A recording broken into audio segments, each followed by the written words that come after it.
우리 어여타님 나오셔서 네 번째 우리 우수 작가 작품 소개해 주겠습니다. 나오시죠. 네, 박수가 좀 줄어드는 것 같습니다. 다시 한번 큰 박수 부탁드리겠습니다.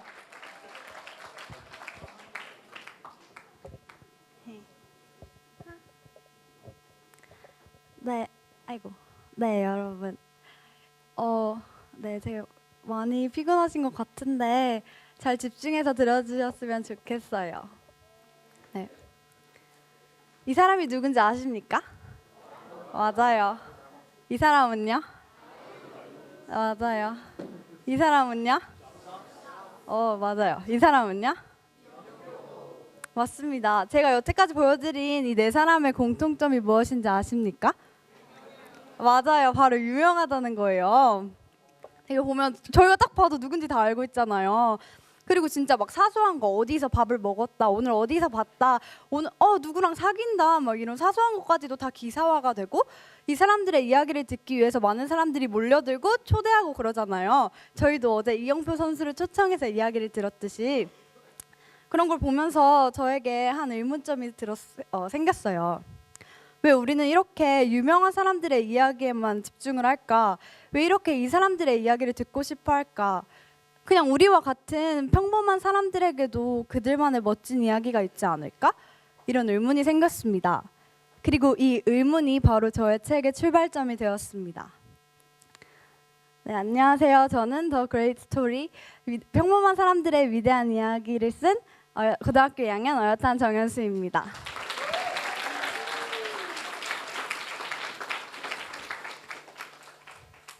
네, 저는 이제부터 제가 이제 책을 내기까지의 이 여정을 여러분과 함께 가보려고 합니다.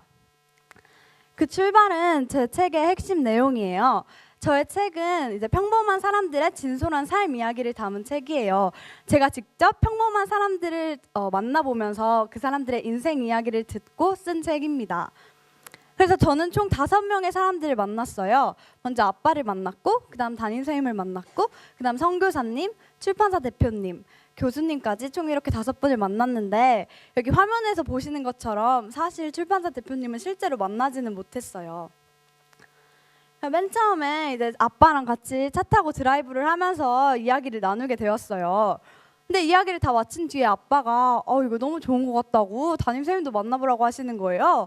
그래서 이제 저의 담임 선생님이신 다니엘님을 만나서 생식당 앞에 있는 벤치에서 이야기를 나눴습니다. 근데 이제 이야기를 나누고 나니까 또 다니엘님이 한 몽골 선교사님을 추천해 주시더라고요. 그래서 그 소개를 받고 만났는데 제가 직접 몽골에 갈 수는 없잖아요. 그래서 이메일로 이야기를 나눴습니다. 그 다음에는 한 출판사 대표님을 소개시켜 주셨어요. 그래서 이제 이분과는 문자랑 전화로 연락을 하면서 만날 약속을 잡고 실제로 이제 만나려고까지 했는데 딱 만나는 당일날 아쉽게 약속이 취소돼서 못 만났어요. 대신에 더 적합한 분이 있다면서 한 교수님을 추천해 주셨습니다. 그래서 직접 카페에 가서 맛있는 것도 먹고 차도 마시면서 이야기를 나누었어요. 이렇게 저는 총 5분의 사람들을 만났고요. 네, 저의 책은 사실 이게 막 어려운 내용, 전문적인 내용도 아니고 한국말로 써있기 때문에 대한민국 국민이라면 누구나 독자예요. 하지만 제가 그 중에서도 꼭 읽어보고 싶은 사람이 있다면 먼저 청소년과 청년들이에요. 왜냐면 아무래도 제가 청소년이다 보니까 그 분의 사람들께서 되게 청소년들에게 많이 도전이 되고 또 용기가 될 만한 말들을 많이 해주셨거든요. 실제로 저도 많이 도전을 받고 위로를 받기도 했고, 그리고 그 다음으로는 이제 막 사춘기라든지 이렇게 막 힘들어하고 좌절하는 사람들, 막 성장통을 겪고 있는 사람들, 무엇인가 터닝 포인트가 필요한 사람들이 보았으면 해요. 되게 제가 만난 사람들에게는 다 각자의 삶의 아픔이 있더라고요. 네, 여러 가지 가정의 아픔이 계신 분도 있고 꿈이 좌절된 분도 있고 이런 식으로 다 아픔이 있는데 그런 아픔을 딛고 지금의 위치에서 자신의 일을 열심히 해나가는 모습에 되게 많은 용기를 줄 것 같아요. 그래서 이런 사람들은 꼭 읽어봤으면 좋겠다는 생각이 들었어요. 그리고 이제 저의 책만의 특별한 점은 크게 5가지로 나눌 수 있을 것 같아요. 첫 번째는 평범함이에요. 우리는 다 진짜 유명한 사람들의 이야기를 듣고 그런 사람들이 쓴 책을 사고 하잖아요. 하지만 저는 평범한 사람들을 만나면서 그 안에서 위대한 이야기들을 끄집어냈다는 거예요. 그리고 그 평범한 사람들이 막 수학자들만 있거나 과학자들만 있거나 이런 게 아니라 선교사님, 선생님, 의사 이런 식으로 다양한 계층의 사람들이라는 거죠.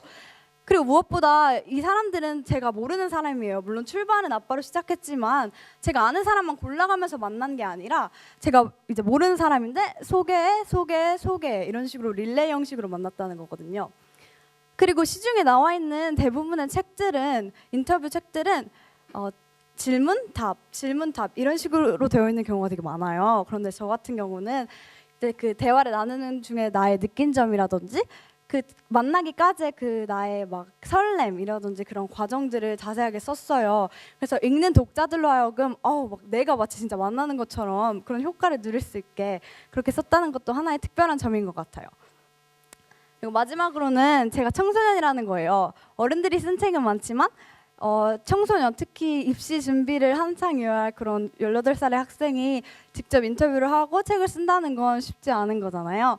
그래서 이것이 저의 차별화 전략이라고 생각합니다. 그럼 벌써 여러분은 저의 여정의 반이나 오신 거예요. 그럼 나머지 반도 함께 가보도록 합시다. 나머지는 제 책에 대해 좀 더 자세히 알려드리도록 할게요. 먼저 목차에 대해서 알려드릴게요. 제 목차는 크게 이런 식으로 구성이 되어 있는데 전 총 만난 5분의 사람들과의 대화 중에서 가장 인상 깊었던 부분이나 가장 강조를 많이 하신 가치들을 제목으로 끄집어냈어요. 그래서 자신감, 감사, 만남, 실패, 관계 이 5가지를 제목으로 정했고요. 그다음에 이제 쓸 때는 아무래도 저의 자전적인 이야기다 보니까 1인칭 주인공 시점으로 썼고 누구나 쉽게 이해할 수 있도록 간결하게 썼습니다. 그리고 이게 저의 샘플 원고예요. 이거는 제가 읽어드리도록 할게요. 제 책의 20페이지에 있는 내용이고요. 제가 아빠랑 이제 이야기한 부분이에요. 읽어드릴게요. 백미러로 나를 쳐다보는 아빠의 눈길이 느껴졌다. 멍하니 창밖을 보던 시선을 떼어 백미러를 보니 아빠가 따스한 눈빛으로 나를 바라보고 있었다. 너무 걱정하지 않아도 돼. 그렇지만 지금 너의 주어진 시간들에 최선을 다하렴. 어느 날 갑자기 찾아올 너의 꿈을 위해 준비하고 있어야 하지 않겠어? 학생이라는 지금의 위치에서 성실하게 주어진 일을 해나간다면 꿈이라는 발판을 조금 늦게 딛는다고 해도 쉽게 도약할 수 있단다. 그리고 불안해하지도 말고. 속도보다 중요한 건 방향이니까. 벤자민 버튼의 시간은 거꾸로 간다라는 영화를 보면 인생에 너무 늦었거나 혹은 너무 이른 나이는 없다고 하잖아. 큰 용기가 되는 말이었다. 그동안 초롱초롱한 눈망울로 자신들의 꿈을 말하던 친구들을 볼 때면 참 부러웠다. 반면 나는 다른 친구들에 비해 느린 것 같아 불안했다. 그 친구들과는 달리 꿈이 없는 내 자신이 초라해 보이고 불확실한 미래가 걱정이었는데 아빠의 말을 듣곤 마음이 한결 편안해졌다. 문득 책에서 읽은 한 구절이 생각났다. 이제 이런 식으로 아빠랑 대화를 나눈 거고요. 그 다음에 이제 오른쪽을 보면 이제 교수님이 들려준 소중한 이야기라고 써 있어요. 이거는 제가 각 챕터 끝날 때마다 이제 그분들과 나눈 대화 중에서 가장 인상 깊은 부분을 따로 정리해 놓은 거예요. 그래서 저거 같은 경우는 이제 뭐 아픔은 우리를 성숙하게 한다. 지금 하는 일이 힘들고 쓸모없는 것 같아 보여도 그 시간들을 우리를 성숙하게 한다. 그러니 지금 하고 있는 일에 충실하자. 나중에 후회하지 말고. 또 진정한 기쁨은 소유가 아닌 존재에 있다. 소유가 아닌 존재로 해빙 모드에서 빅 모드로 바꾸자. 의미 없는 생명은 없다. 생명은 선물, 기프트이다. 이 시대에 이런 삶을 살아보라는 신의 선물. 선물은 마음에 들지 않아도 무조건 받는 것이다.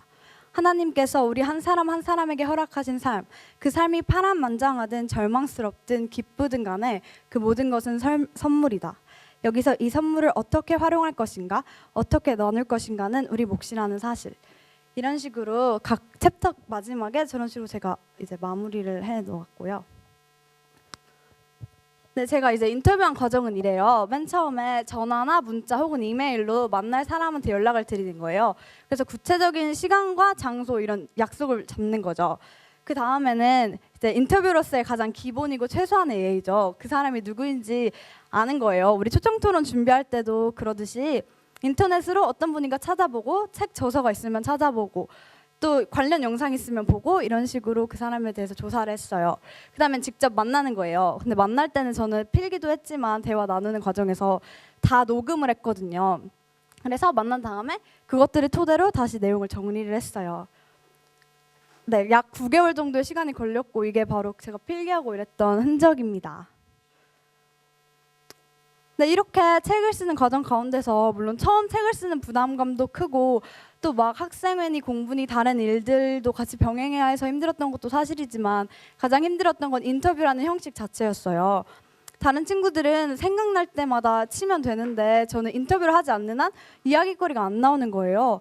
그리고 무엇보다 인터뷰를 하기까지 제가 계속 여기 꿈학교에서 연락하기도 힘든데 막 공중도 나가서 연락하고 독서 시간마다 이메일 보내고 이러면서 연락하는 것도 힘들고 또 친구들이 막 주말에 나가서 쉴 때 저는 막 만나러 다니고 직접 그 장소까지 가고 약속을 맞추고 시간을 내고 이런 게 되게 힘들었던 것 같아요.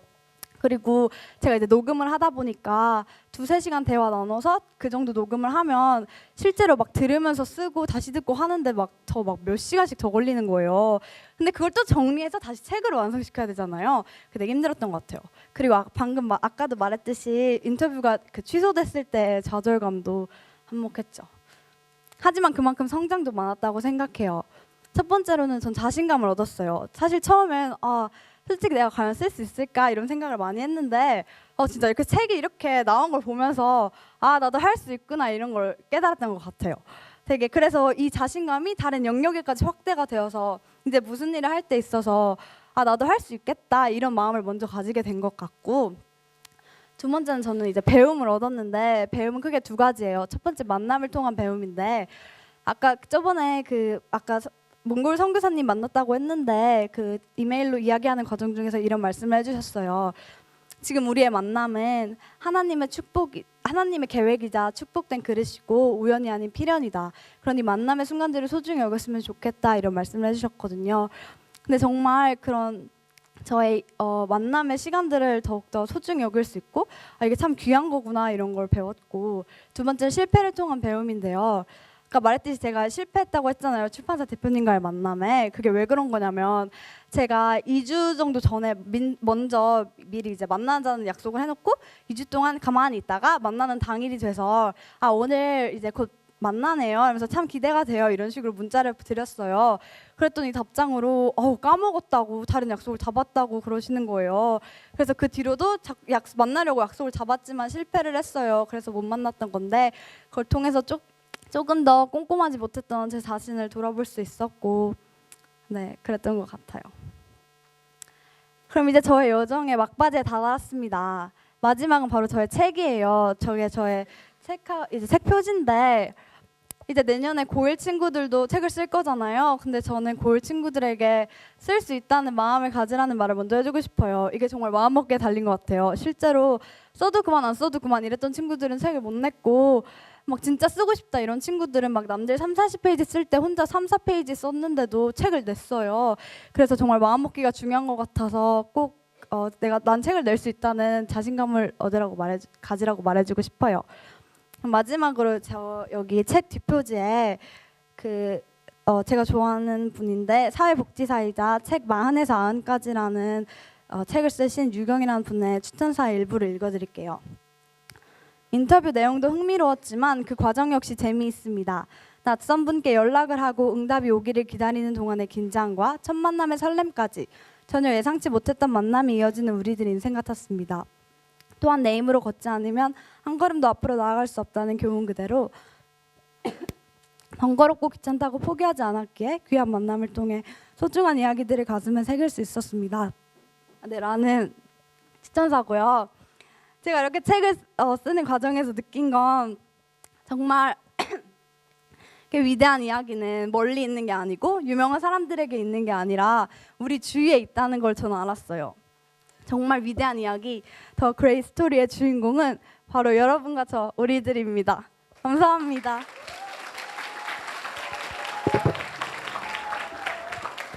네, 바로 이어서 지정 독자 우리 고상아님이 지지 발언 해드리겠습니다. 솔직히 어여타님 너무 이렇게 잘 말하셔서 제가 말한다고 뭐 별로 달라질 게 없겠죠?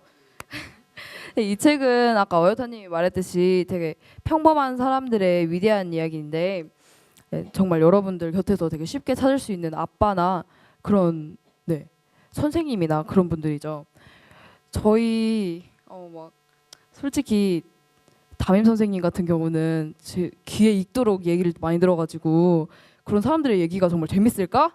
솔직히 좀 유명한 사람들 있잖아요. 좀 스티브 잡스 같은 그런 사람들의 이야기를 더 듣고 싶지 그런 얘기가 재밌을까 했는데 그래서 책을 받았을 때 솔직히 제가 책 읽는 거 별로 안 좋아해서 좀 걱정을 했어요. 근데 읽어보니까 되게 재미있었고 되게 좀 평범한 사람들의 이야기를 들으면서 좀 제가 태생부터 위대한 사람이 아닌데도 대단한 삶의 이야기를 만들 수 있을 것 같다는 삶의 희망 같은 걸 가질 수 있었던 것 같아요. 네, 사보신 여러분도 그렇겠죠? 그리고 어여타님이 인터뷰를 진행하는 과정에서 아까 말했듯이 인터뷰하고 그리고 또 옮겨 적고 또 자기 방식으로 풀어내고 이런 과정에서 되게 고생했거든요. 그래가지고 다른 친구들도 다 힘들었지만 정말 한 3배 정도는 더 힘들었던 것 같아요. 그래가지고 많이 힘들었고 고생했고 그리고 열심히였던 만큼 그만큼 가치가 더 많은 것 같아요. 마지막으로 아까 그 추천사 써주신 분이 그 40에서 90까지 써주신 사회복지사 그 유경이란 분이 추천사를 써주셨어요. 그래서 제가 말하는 것보다는 그분의 추천사가 조금 더 믿음직스럽겠죠. 저도 보고 알았고 그리고 그분도 보고 아셨던 그 가치를 여러분들도 보고 많이 이렇게 느끼셨으면 좋겠어요. 그리고 어여타님 좀 대단한 사람인데 책 저 샀어요 이렇게 말하면서 한번 말이나 걸어보면 좋을 것 같지 않나요? 네, 감사합니다.